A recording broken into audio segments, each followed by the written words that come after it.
So, ano ba ang, sa tingin mo ang problema na nangyayari sa mga Pinoy husbands natin 'pag hindi tayo secured sa ating identity as unang-una as who you are as a Mm. kasi yung identity sa Tagalog ata, pagkatao, 'di ba?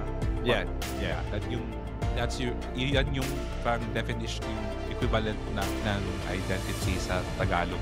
And if if we also break down the term pagkatao, the direct translation nun in English is being human, right? Which is, I think, magandang definition of what identity is. So, Yan. ano ba ang pwedeng mangyari kapag medyo naguguluhan tayo sa ating identity, especially bilang isang Pinoy husband? Malaking factor niyan kapag meron tayong issue na ganyan is yung relationship natin again sa asawa natin.